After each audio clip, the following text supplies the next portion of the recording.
assim, Lucas 15, verso 11. Jesus continuou.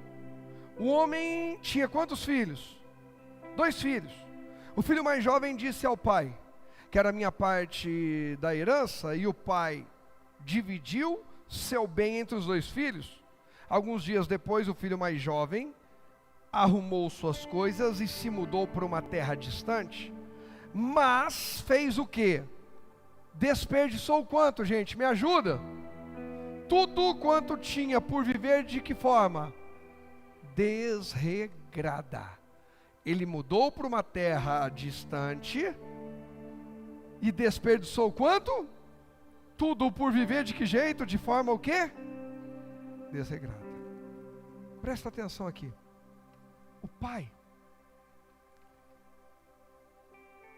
ouviu o pedido daquele filho mais novo.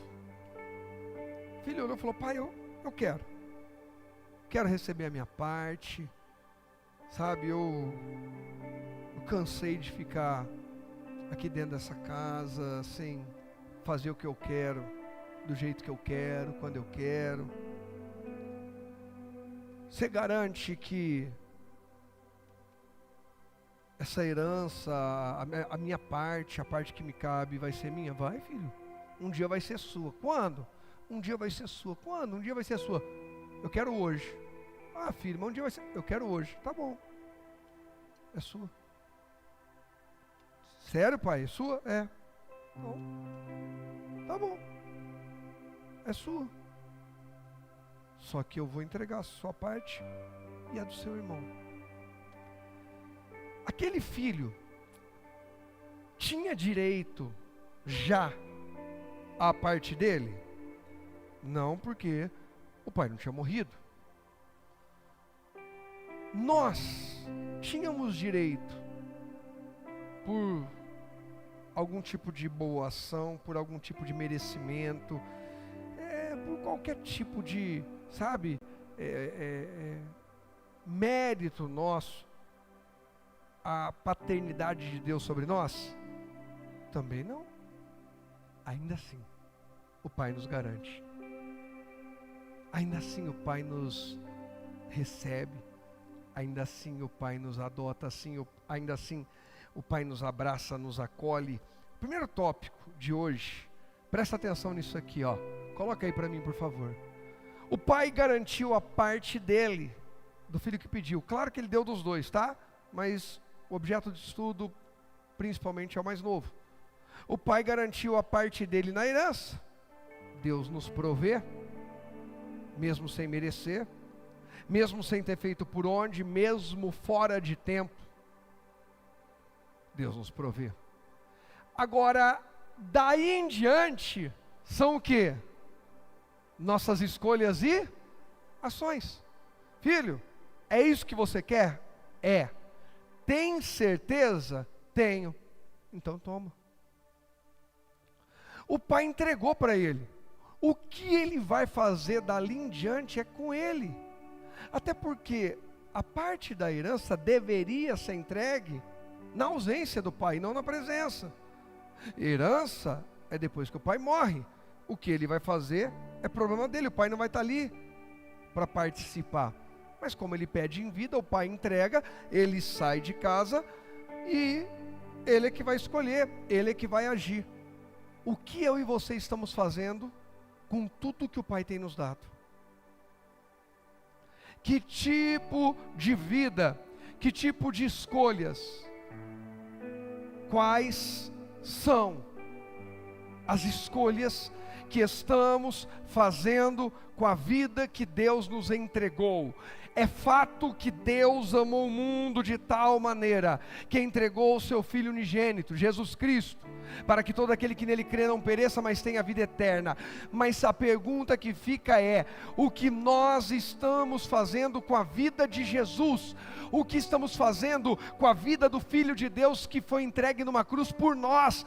O que estamos fazendo com o Espírito Santo de Deus que foi derramado sobre nós? O que estamos fazendo com os dons e talentos de Deus que nos foram entregues? O que estamos fazendo com esse corpo que nos foi entregue? Estamos fazendo desse corpo profanação a demônios? cultos a ídolos, estamos entregando para perversão moral, estamos corrompendo, contaminando, prostituindo, desmoralizando, sensualizando. O que a gente está fazendo? São nossas escolhas. As ações são nossas. Deus deu. Daí em diante é com a gente. Ele deu a vida.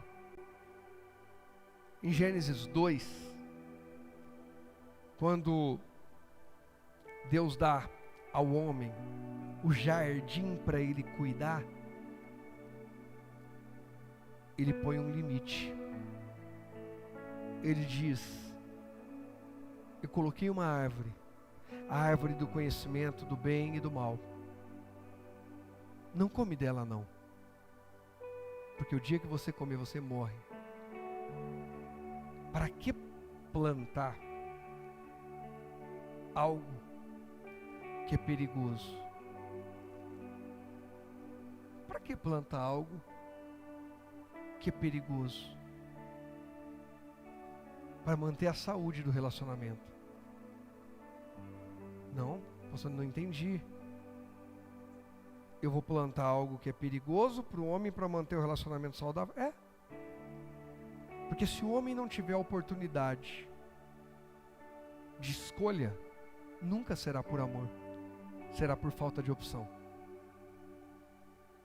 Nunca será. Se a Angélica for a única mulher no mundo e eu permanecer casado com ela, se sobrar só eu e a Angélica no mundo, e eu falar, você é o amor da minha vida, eu vou ficar casado com você o resto da vida, não faz sentido. Não, pastor, ainda assim o cabo pode querer ficar sozinho, sem ninguém. Tá, eu entendo. Mas Deus coloca a árvore do conhecimento do bem e do mal e diz para o homem: ó, tudo isso é teu, aquilo não. Escolha a mim, escolha me obedecer, confie em mim, acredite em mim. Sabe qual que é a nossa questão? É que às vezes a gente não acredita em Deus. É sobre acreditar. Pode parecer dura essa palavra, mas é verdadeira. É sobre acreditar. Tem hora que parece que a gente não acredita. Sabe aquela coisa? Não, eu não acredito. Acho que não é bem assim. Acho que não é tudo isso. Acho que não vai dar em nada. Acho que não tem problema. Sabe aquela coisa de, ó, se você sair, vai ter problema. Ó, se você fizer. Não. Isso aí eles falam. Gente, nós somos. Aqui todo mundo é adulto. Não estou vendo aqui no salão nenhuma criança. A gente quando era criança, ou ainda jovem, aí tem alguns jovens aqui, mas a gente ouvia de alguém falando: seus pais dizem isso para te colocar medo. Você vai ver que não é bem assim não. Não dá nada, não é desse jeito. A gente ouvia ou não ouvia mais ou menos isso? Não é, isso aí é só para assustar a gente, não é bem assim. Não acredita neles não. Quais são as nossas escolhas com aquilo que Deus tem nos dado? Outro exemplo, a gente vai ao médico e ele diz: não come isso aqui. Isso aqui vai entupir sua veia. Ó, esse açúcar, esse excesso de açúcar, diabetes, câncer. Eu não estou falando que, o pastor, você não come açúcar, eu como. Não está falando aqui o bonzão, o super, não. Ó, não fazer atividade física vai te dar problema. Ó, não cuidar da saúde. Ó, a gente não acredita. A gente acha que nunca vai acontecer com a gente. Nunca. Vai ser sempre com...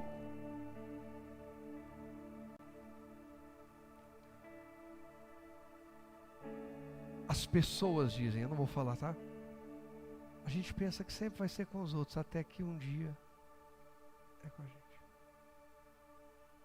Não espera. Não espera bater a sua porta para acreditar que também pode ser com você. Não espera um casamento acabar para acreditar que casamentos também acabam. Não espera ficar viciado em jogo viciado em droga, viciado em bebida, viciado em pornografia, viciado em fofoca, viciado em mentira. Porque não tem vício só em droga, só em bebida, só em pornografia, só em jogo. Tem gente que é viciada em fofoca, em mentira, em falar mal dos outros, em semear contenda, falsidade. Não espera perder boas amizades, boas oportunidades para enxergar que tinha. Não espera. Não espera perder um bom lugar à mesa para olhar e dizer: como eu era amado naquele lugar, como me amaram, como cuidaram de mim. Quando eu cheguei lá, eu não era nada. Depois começaram a me fazer proposta, mas eu já era uma bênção. Mas ali, meu pai, a minha mãe, a minha família, aqui esse filho, cuidaram de mim. Quando eu não sabia andar, quando eu fazia cocô na fralda, quando eu não tinha nada a oferecer. Quem está entendendo? Depois que a gente está produzindo, é fácil. Hoje em dia eu vejo muito isso. Hoje em dia eu vejo muita gente procurando as melhores propostas. Hoje em dia a gente ouve muito as melhores propostas, as melhores oportunidades, as melhores mesas. Mas eu sou de um tempo onde se valorizava quem cuidou, quem limpou, quem sarou as feridas, quem pôs remédio, quem carregou nos ombros, quem restaurou, quem chorou junto, quem visitou no hospital, quem intercedeu quando estava para morrer, quem apresentou as crianças, quem lutou pelo casamento. O pai foi chutado quando o filho recebeu suas posses. O filho achou que o melhor que o pai tinha para oferecer era dinheiro. O filho estava cego e precisou desejar a comida dos porcos para enxergar que o melhor que o pai tinha a oferecer para ele não era sobre dinheiro, era sobre cuidado. Você pode dizer comigo: melhor que o pai, o melhor que a casa do pai tem para mim, não é sobre dinheiro, não é sobre posição, não é sobre projeção, é sobre cuidado, é sobre lavar feridas, é sobre limpar sujeira, é sobre chorar quando eu preciso, é sobre interceder, é sobre visitar na enfermidade, é sobre restaurar, é sobre cuidar no pior momento da minha vida. Na casa do Pai tem isso. É sobre isso. É sobre isso. É. Né, Bela? É. É sobre isso. Esse filho, encantado com o coração lá fora no mundo, seduzido por aquilo que ele ouve falar, por aquilo que ele vê lá fora do mundo, acha que o melhor é pegar as coisas e seguir. Só que daí em diante ele está por conta própria. Eu cresci ouvindo uma coisa da minha mãe. Na simplicidade dela, ela falava uma coisa que muitos aqui devem ter ouvido também. Dor de barriga é algum provérbio, não é do Salomão, mas deve ser da Salomé. É. E aí, A gente, continuando a leitura, no verso 14, diz assim, ó, verso 14. Quando o seu dinheiro, porque a dor de barriga não dá uma vez só, uma grande fome se espalhou pela terra e ele começou a passar necessidade. Aí ele lembra de quê? Da casa do pai. Ele lembra que na casa do pai até os empregados têm abundância de pão. Até quem é servo é bem tratado e ele não pode comer nem as vagens que são dadas aos porcos. Olha o segundo tópico. Eu não vou me estender muito aqui no filho pródigo, porque a gente já falou semana passada. Eu quero falar de um outro texto, mas isso aqui é a base. Cuidado, fala comigo, cuidado. Seu maior inimigo nem sempre está do lado de fora, mas são os desejos de viver como o mundo vive. O maior inimigo daquele filho era ele mesmo. Era o desejo dentro dele. Era a alma dele desejando uma vida lá fora.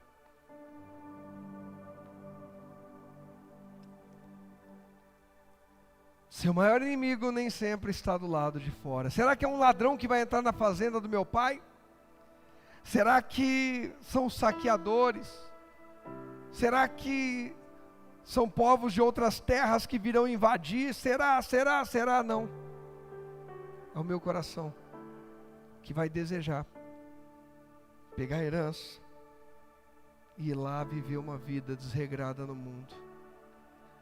Seu maior inimigo nem sempre está do lado de fora, mas são os desejos de viver como o mundo vive, aí dentro de você. O filho pródigo estava assim. Muitas vezes. Nosso maior inimigo não é um concorrente, não é alguém no trabalho tentando roubar nossa posição. Muitas vezes nosso maior inimigo não é alguém que fala mal de nós para o nosso cônjuge. Muitas vezes nosso maior inimigo não é alguém que tenta nos atrapalhar no trabalho. Muitas vezes nosso maior inimigo não é o governo. Muitas vezes nosso maior inimigo não são os vizinhos. Muitas vezes nosso maior inimigo não é o bairro onde a gente mora. Muitas vezes nosso maior inimigo somos nós mesmos, que vivemos nos sabotando, que não cuidamos da nossa mente, que não cuidamos do nosso corpo, que não cuidamos daquilo que nós ouvimos, daquilo que nós falamos, de quem nos conectamos, de como nos comportamos, de qual é a nossa postura, de quais são as nossas prioridades, de a quem damos o nosso tempo, o que filtramos, o que priorizamos, o que descartamos, o que carregamos, o que alimentamos, onde está a nossa fé, onde está o nosso coração, quais são nossas posturas, o que nós gostamos de reproduzir, a quem nós gostamos de representar, qual o nosso comportamento. Nosso maior inimigo não está do lado de fora, ele está do lado de dentro. Porque a Bíblia diz que a boca fala aquilo que está cheio. A Bíblia também diz que assim como na água, o rosto corresponde ao rosto. A boca fala o que vem do coração. O espelho, a água vão mostrar o reflexo do rosto. Eles não vão inventar uma fisionomia nova. Qual o reflexo? Que imagem nós estamos projetando? Quem nós queremos mostrar lá fora? Não, eu fiz isso, mas de brincadeira. Não, você não fez de brincadeira. Talvez você não tenha se dado conta. Você deseja ser essa pessoa? Você deseja viver o que o mundo vive? Tem alguém dentro de você querendo voltar para o mundo, querendo viver o mundo.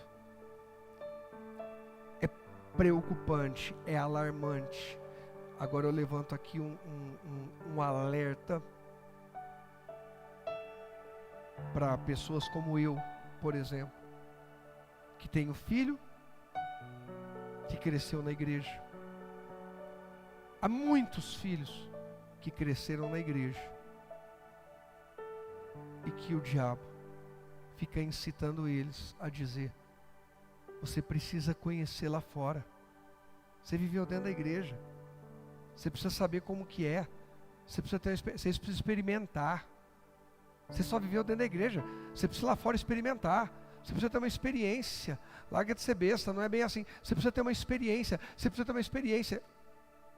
E o inimigo vai crescendo dentro, porque ele quer matar aquele jovem que Deus chamou para um propósito. Aquele jovem que cresceu dentro de uma fazenda para receber o legado do pai, para suceder o pai. Nós somos filhos do pai. Esse mês nós estamos falando de paternidade. O pai conta com cada um de nós para um projeto nobre. Agora a pergunta é: onde está o nosso coração? Está dentro do projeto ou está lá no mundo? Nós queremos fazer o que o mundo faz. Nós queremos imitar o comportamento do mundo, o padrão do mundo. Nós nos sentimos mal por não poder entre aspas, fazer o que o mundo faz. Ai, que pena que eu sou de Deus, porque eu queria tanto fazer o que eles estão fazendo lá no mundo. Tem gente que fica doido esperando uma oportunidade para fazer o que o mundo faz. Eu não fico esperando uma oportunidade de fazer o que o mundo faz. Eu não me encaixo mais lá. Não me encaixo mais lá. O velho Rogério morreu de verdade. Não dá para trazê-lo de volta. Eu não quero trazê-lo de volta. Ele não serve mais para viver. O velho Rogério não cabe aqui. Não dá para viver dois Rogérios. Se o velho Rogério voltar, o novo Rogério morre. Eu tenho certeza que a Angélica, que o Rogerinho, que o Israel, que a Bela, que vocês não querem trocar esse Rogério com vários defeitos pelo velho Rogério. Não querem. Agora, por quê que a tua família quer trocar esse novo você pelo velho? Por que essa igreja quer trocar o novo você pelo velho? Por que Deus, que investiu tanto no novo você, vai querer trocar pelo velho? Quem está entendendo? Tem gente que fala assim: pastor, não estou entendendo nada. Fica tranquilo que essa mensagem vai subir para o YouTube. Você assiste 18 vezes. E se não der ainda, você marca um gabinete. Eu não gosto dessa palavra gabinete, que parece uma coisa, mas você marca um atendimento. Acho que gabinete parece uma coisa. Quando fala assim: pastor, eu queria marcar um gabinete com o senhor. Eu vejo um velho barrigudo com uma camisa branca, careca, apesar de eu estar, né? Eu vejo um velho barrigudo, camisa branca aí, sentado, com café. Eu não tomo café, não sou magro, mas também não sou barrigudão. Estou careca, não sou careca. A gente marca um atendimento e eu vou te ajudar a gente entender quem é que está aí, é o velho ou o novo. Ei, aquele que está em Cristo, aquele que está em Cristo, aquele que está em Cristo, Aquele que está em Cristo, agora é que vai ficar bom. Aquele que estou em Cristo, aquele que estou em Cristo, sou as coisas velhas, e eis que tudo se fez novo. Eu não vou voltar para lá, eu não serei mais o velho Rogério. Eis que tudo se fez novo, eu não vou voltar para lá, eu não vou me comportar como me comportava antes, eu sou nova criatura. Não cabe o velho Rogério aqui. Mas tem gente que é besta demais, que gosta de dar cartaz para o diabo, que gosta de cultuar o diabo. Eu não. Eu tenho convicção de quem é o Deus da minha vida. Eu só tenho um Deus. Não dá para servir dois senhores. Irmãos, eu resolvo minhas coisas na palavra, não tem jeito. Chamem do que quiser. Eu fui chamado para a Bíblia. É na Bíblia que eu resolvo. Eu tenho que resolver com a palavra de Deus. Alguém vai dizer, não, mas Paulo, quando tinha um problema na igreja, o que ele fazia?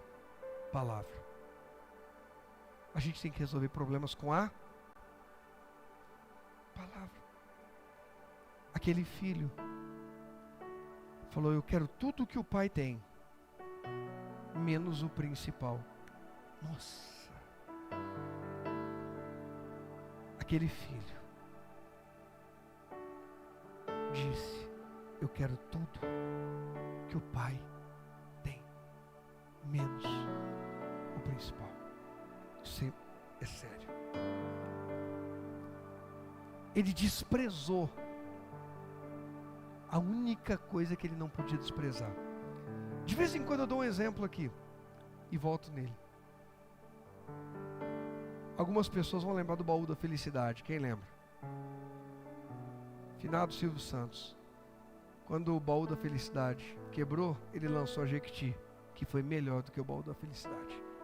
E eu cansei de dar exemplo, que se a Jequiti quebrasse, se o SBT, que antes foi TVS, quebrasse, Silvio Santos saísse vendendo cachorro-quente, seria a maior rede de cachorro-quente do Brasil. Alguém tem dúvida? Porque estava dentro dele. Então presta atenção nisso que eu vou te dizer agora. Vem comigo, Ju, nessa.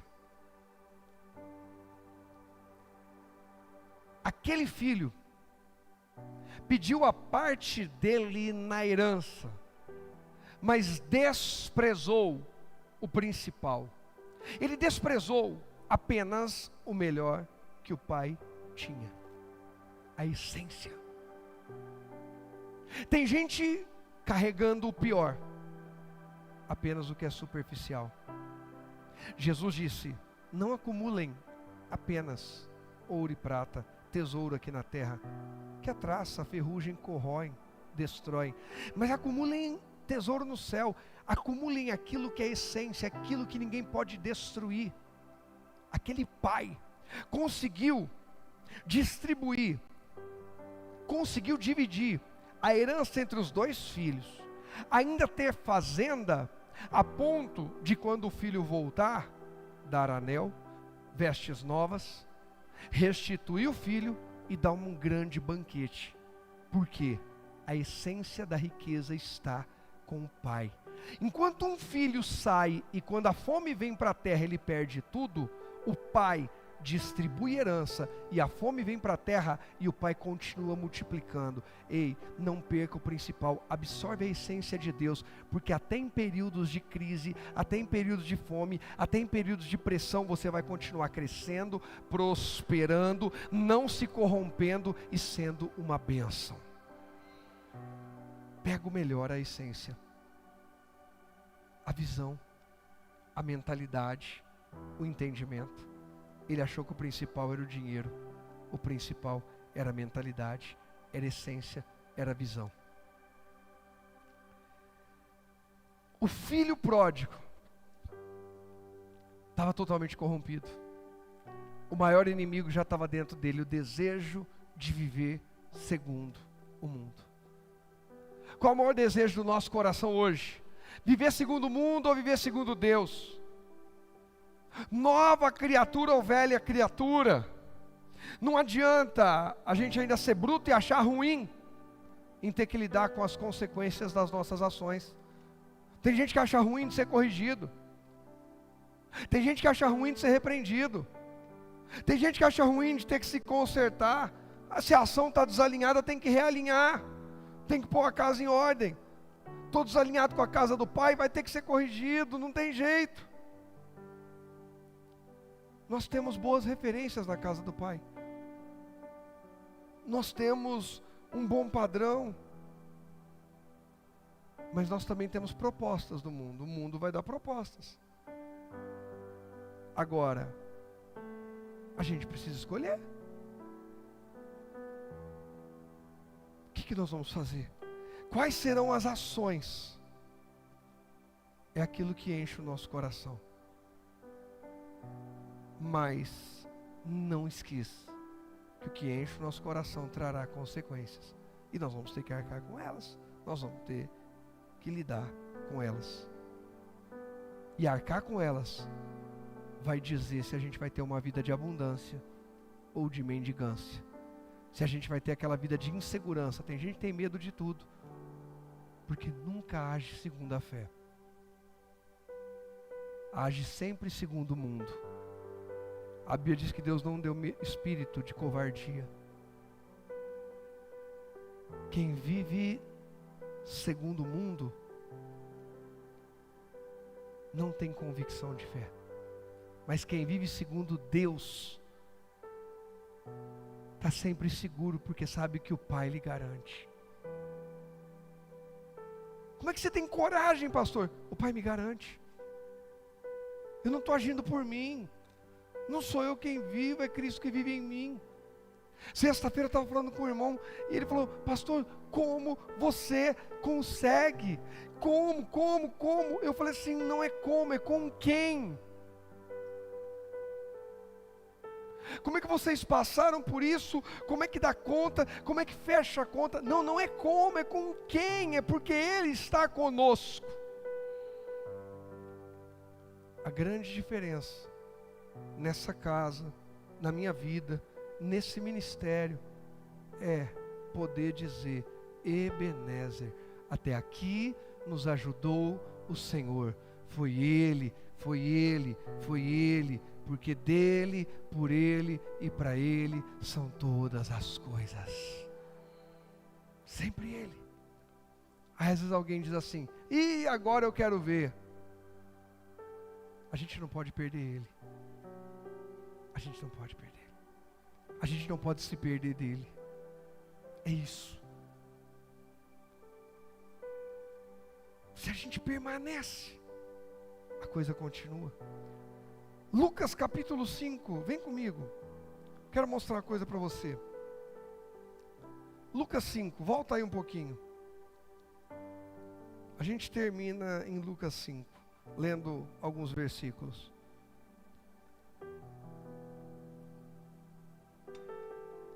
Até aqui Deus está falando com alguém hoje?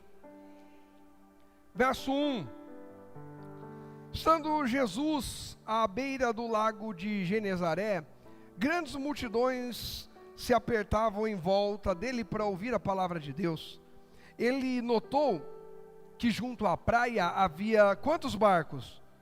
2 barcos. Estavam como os barcos? Vazios. Barcos vazios. Deixados por pescadores que faziam o quê? Lavavam suas redes. O 3 diz assim, vamos até o 5. Entrou num dos barcos e pediu a quem? A Simão, seu dono, que o afastasse um pouco da praia. Então sentou-se no barco e dali ensinou as multidões.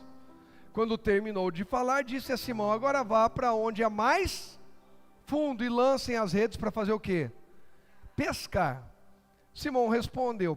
Para que antes o Simão responder, gente, tem um monte de lição que eu não vou falar hoje, tá?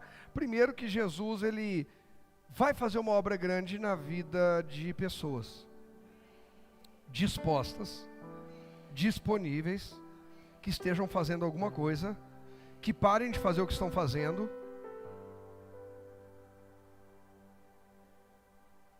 Não, peraí.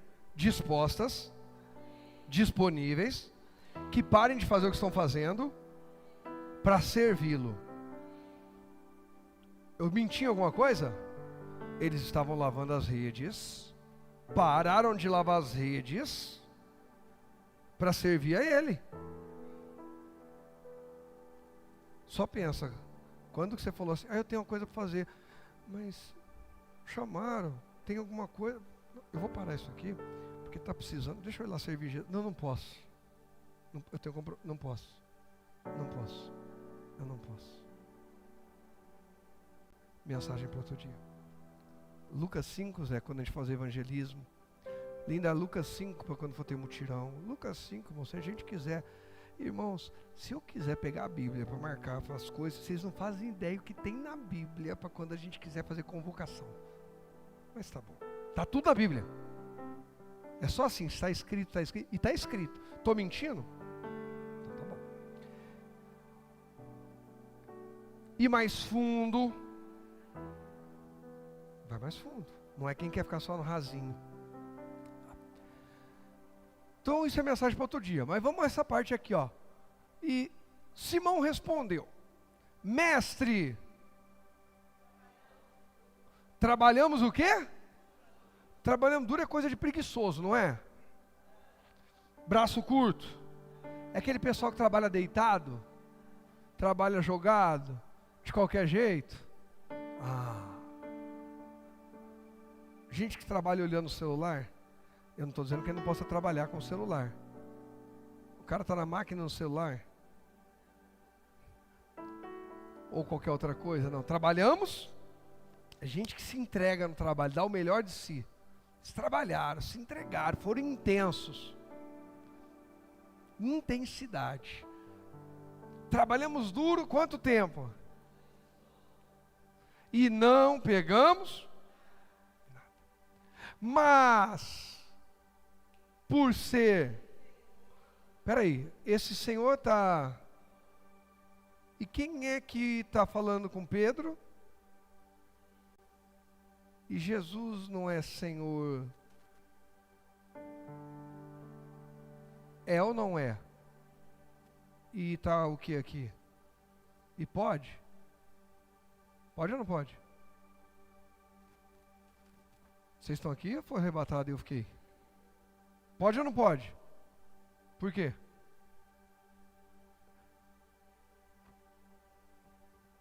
O Gabriel balançou a cabeça, a Luciene respondeu. Presta atenção que Jesus está se apresentando.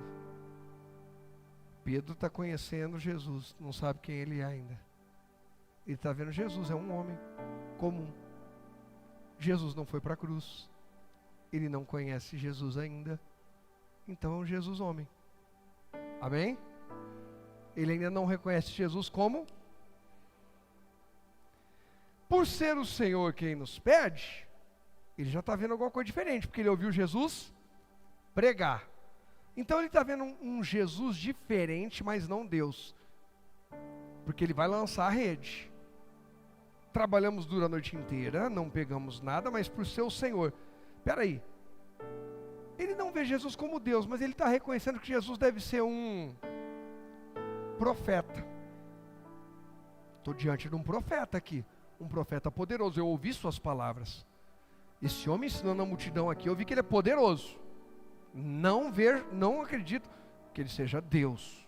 Deus é Deus, mas que é profeta. Ok até aqui? Gente, isso aqui é estudo bíblico, amém? Por ser o Senhor quem nos pede, vou fazer o quê? Lançar as redes novamente. Põe o tópico já para eu poder acelerar por conta do tempo, porque eu estou sem relógio lá, então eu tenho que ficar meio de olho. O maior problema da nossa vida nunca foi e nunca será o quê? A crise o quê, gente? Externa. Porque talvez você fale assim, eu quero ver onde que o pastor vai arrumar a conexão entre o filho pródigo e a pesca maravilhosa. Agora eu quero ver, agora o pastor errou a mão, então vamos ver se eu errei a mão. Quero ver, o tema é paternidade, a mensagem é o filho pródigo, o pai não sei o que lá me garante, e a pesca maravilhosa. Então vamos ver se vai dar certo ou não. No final a gente conversa, não é? Então vamos lá. O maior problema da nossa vida nunca foi E nunca será a crise externa. Um ambiente escasso. E eu posso provar. Como, pastor? Lembra do filho pródigo?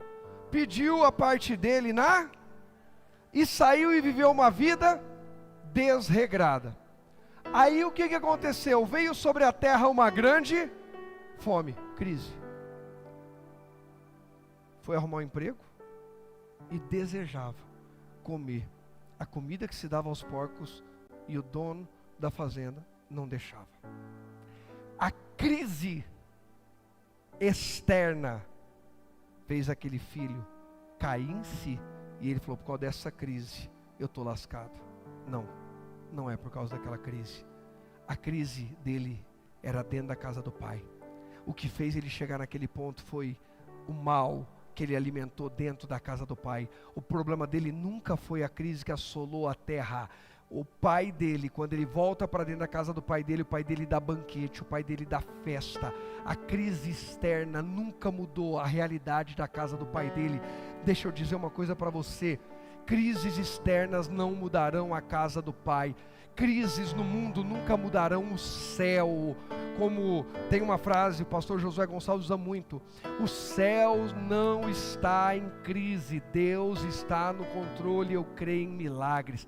Continue acessando o céu, continue clamando a Deus, continue confiando em Deus. Pode haver um ambiente em crise aqui na terra, mas Deus continua com seus ouvidos inclinados ao clamor de quem confia nele. E aliás, momentos de crise na terra são momentos ainda mais propícios em que a gente vê manifestações de Deus, intervenções divinas, os céus tocando a terra de forma extraordinária. Então clame e creia que os céus tocam a terra em momentos de crise. Não deixa a crise da terra mudar o teu interior. É o teu interior que precisa estar guardado em Deus.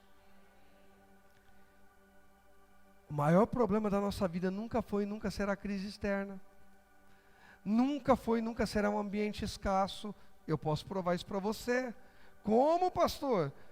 Sabe, não há prosperidade que resista a uma vida entregue ao culto ao mundo. Isso é pesado. Deus não honra isso. Aquele filho pega todo o dinheiro que ele recebeu na casa do pai e vai viver uma vida bagunçada. Ele cultua o mundo, ele adora o mundo, ele idolatra o mundo. Não há dinheiro, não há prosperidade que resista o culto, a idolatria a uma vida mundana. Não há prosperidade que aguenta isso. Quer uma prova disso? Me apresenta uma pessoa que ganhou em loteria, em Mega Sena, e que está bem na vida. Você conhece uma pessoa? Não existe prosperidade que resista a uma vida que cultua o mundo, que idolatra o mundo. Estou falando de prosperidade, eu não estou falando de riqueza. Tem gente no mundo que tem dinheiro, mas não é próspero, não tem paz, não tem uma família feliz, não tem realização. Não tem, prosperidade é outra coisa. O texto continua no verso 6 e o verso 7 diz assim, 6 e 7. Dessa vez, as redes ficaram como, gente? Tão cheias de peixes que começaram a se rasgar.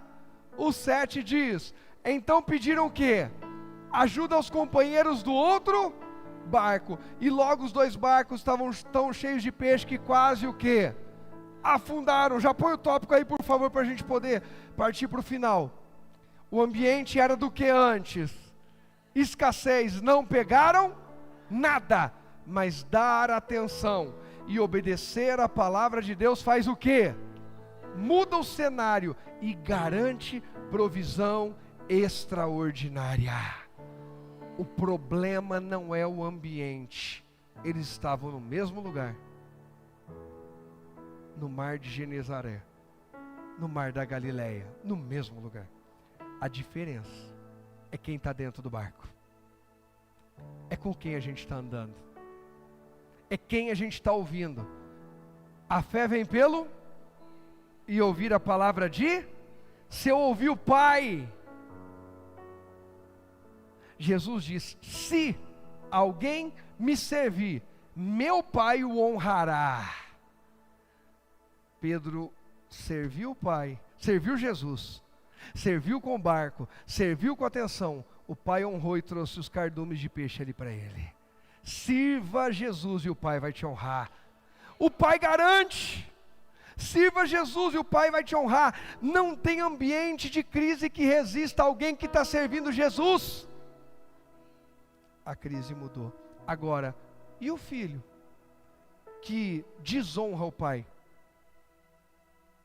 Perde a honra de Deus. E o filho que deixa de servir o pai? Perde a honra de Deus. E isso é sério. O cenário de escassez é mudado porque alguém decide servir Jesus. O cenário de escassez é mudado porque alguém decide crer em Jesus. Esse é um ano de mudar cenários de escassez, porque nós decidimos servir Jesus. Esse é um ano de mudar cenário de escassez. Pastor, mas eu já tentei, mas eu já lutei, mas eu já isso, mas já aquilo. Mas Jesus está no meu barco, eu vou servi-lo, eu vou me aprofundar no relacionamento com Ele, eu vou renovar, eu estou lavando as minhas redes, eu vou aprofundar a minha intimidade, eu vou aprofundar meu relacionamento, eu vou me lançar, e eu creio que aquilo que eu não pesquei ao longo da minha vida inteira, eu vou pescar esse ano. O Pai me garante. O Pai me garante. Eu não vou prestar culto ao mundo, eu vou prestar culto ao Deus vivo. A crise externa não vai afetar o meu interior. Por quê? Porque eu estou ouvindo Jesus, eu sei quem eu estou ouvindo. Agora cuidado com quem você ouve. Por que que eu não ouço o mundo? Por que que eu não danço conforme o mundo? Porque se eu dançar conforme o mundo, eu não lanço a minha rede.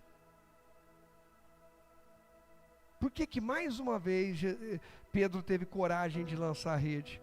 Porque ele estava ouvindo quem? Jesus.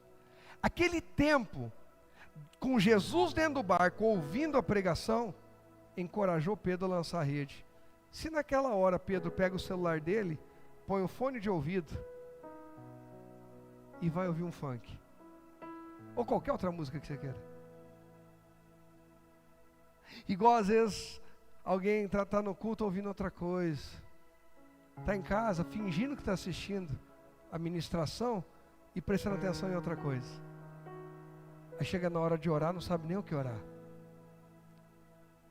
não sabe o que falar.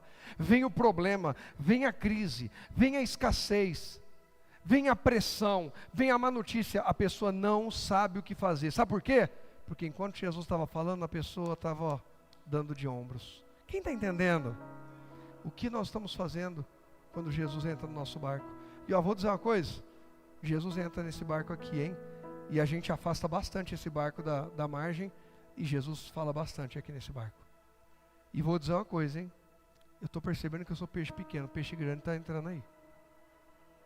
Quem veio quinta-feira aqui sabe do que eu estou falando. Tem um tal de um pastor que eu chamei ele de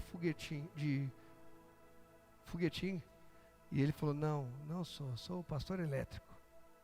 Não, tá bravo, cara. Gente, vocês acham que eu prego muito, vocês não viram esse menino. Alguém está sabendo quem que eu estou falando?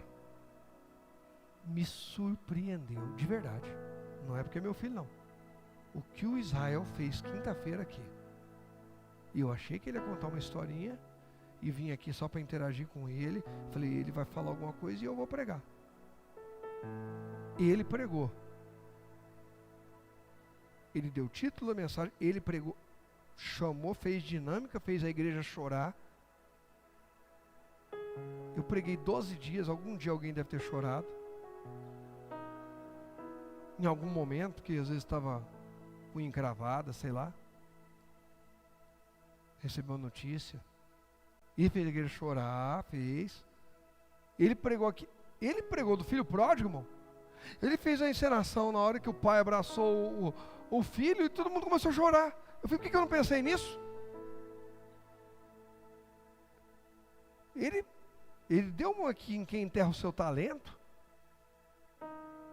Não, gente, quem estava aqui sabe o que eu estou dizendo. Você estava, Zé? Estava. Foi o dia que você chegou? Não, chegou antes. Chegou na terça, quarta. Terça que foi os jovens. Você até profetizou para os jovens aqui. Quem quer que libere no YouTube essa mensagem? Vou liberar as 12 mensagens da virada de intimidade no YouTube. Vocês querem? Ajuda a chegar a 2.000 inscritos no canal do YouTube da igreja e aí eu libero. Falta menos de 200 inscritos, tá? Com 1.800 e alguma coisa. Ao chegar em 2.000 inscritos, eu libero as 12. 11, porque o culto da virada está liberado já. Aí eu libero. Mas de verdade, foi tremendo. Gente, Jesus tem falado com a gente. Na hora de lançar a rede, vamos encher a nossa rede esse ano. Vamos encher a nossa rede esse ano, em nome de Jesus. Tem outros barcos precisando da gente. Tem outros barcos precisando da gente, irmãos. Irmãos, de coração, é o meu sonho. É a gente poder sair daqui em nome de Jesus. Deus dirigir a gente, eu sair daqui para uma comunidade, aí para um bairro, um lugar. Falar, Senhor, me dirige. Chegar numa igreja, assim, um lugar que está começando, um lugar simples. Procurar e falar, Deus dirige, é aqui. Pastor, como é que estão aí? Não, pastor, Deus foi para vir aqui trazer uma oferta, ajudar vocês aqui, tá, esse mês. Estão começando aí para o aluguel, para o som. O Zé Paulo já sabe, ele já ajudou a fazer, já viu eu ir ministrar em igreja, além de não receber oferta, ou às vezes, não, a gente precisando de colocar o som aqui, eu fui ministrar, o som estava ruim, eu precisando pôr som na nossa igreja, eu falei, faz o orçamento que eu vou semear o som aqui dessa igreja. Gente, a gente não é egoísta, a gente não visa dinheiro, a gente visa o reino. E Deus vai nos dar muito, Deus vai dar muito dinheiro para mim e para vocês. E não estou pregando sobre dinheiro, é só um exemplo. Sobre tudo. Para a gente alcançar mais vidas. Para a gente transbordar sobre o próximo. Para a gente servir o reino, para a gente servir obras sociais. Você concorda comigo? O Haiti, tantas coisas. Mas ouve o que Jesus está falando. Quando alguém estiver escasso de saúde, você vai orar pelo enfermo. Quando alguém estiver numa crise conjugal, você vai orar pelo casamento. A gente precisa ter para transbordar. Quem concorda?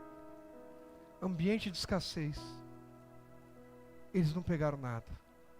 Mas dar atenção e obedecer a palavra de Deus muda o cenário e garante provisão. O quê? A gente não pode mais brincar de ser igreja. Tem gente brincando de ser igreja. Tem gente que é igreja aqui dentro e é mundo lá fora. Não cabe mais isso. Não dá mais para ser crente duas caras. As pessoas veem, é uma personalidade, é um perfil aqui dentro, lá fora é outro. Lá fora o pessoal fala, mas isso aí vai à igreja? Nossa, pastor, isso é radical. Radical. Radical é um discípulo ser crucificado de cabeça para baixo. Falei isso essa semana numa virada de intimidade. É que o povo às vezes não leva a sério o que eu prego.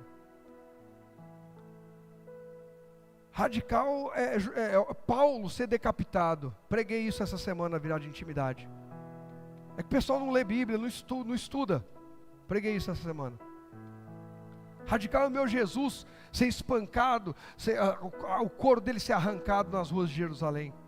O cristianismo é radical. É que inventaram um cristianismo light, uma igreja de plástico, e eu vejo um monte de gente balançando a cabeça, dizendo que é verdade, pastor, não pode ser igreja de plástico, mas na hora que você vai ver, o comportamento é de plástico. Não sabe dizer não ao mundo. Não, nós temos que ser cristãos de verdade. Não, eu não sou mundano, eu sou de Deus. Então vereis outra vez a diferença, Malaquias 3,18. Entre o justo e o ímpio, que serve a Deus e que não serve. Não cabe para mim. Não dá para mim, isso aí não. Eu sou diferente. Eu estou ouvindo Jesus. Eu estou focado em Jesus. Daqui a pouco ele vai dar um comando, eu tenho que estar focado nele. Não, eu estou focado em Jesus. A hora que ele mandar lançar a rede, eu tenho uma pesca. Eu tenho algo maior de Deus. Quem está comigo? Para a gente finalizar, verso 8. Vamos lá, 8. Quando Simão Pedro se deu conta do que havia acontecido, caiu de joelho diante de Jesus. E disse, por favor, Senhor, afaste de mim, porque... Não, pera um pouquinho. Por favor, o quê? Por favor, o quê? Está igual? O que mudou? Está como agora? Porque agora ele já está reconhecendo que Jesus é. As pessoas precisam ver que a gente trata Jesus como Deus e não como um profeta qualquer. As pessoas precisam ver que a gente está rendido diante de Jesus. Afaste de mim, porque eu sou um homem o quê? Pecador. E aí continua. Pois ele e seus companheiros ficaram espantados com a quantidade de peixe que haviam pescado. Continua. Assim como seus sócios, Tiago e João, filhos de Zebedeu, Jesus respondeu a Simão: não tenha medo, de agora em diante você será o quê? Pescador do quê? E eu termino agora com o tópico. Põe para mim, por favor. Então Jesus dá uma nova. Presta atenção. Jesus garantiu a pesca maravilhosa. Jesus garante o que a gente precisa. Ei, presta atenção. Tem escassez na tua vida, Jesus garante que está faltando. Mas é esse mas. Então Jesus dá uma nova direção. Um novo desafio e propósito de vida ainda maior. Servir o reino de Deus. Somos filhos. Somos filhos.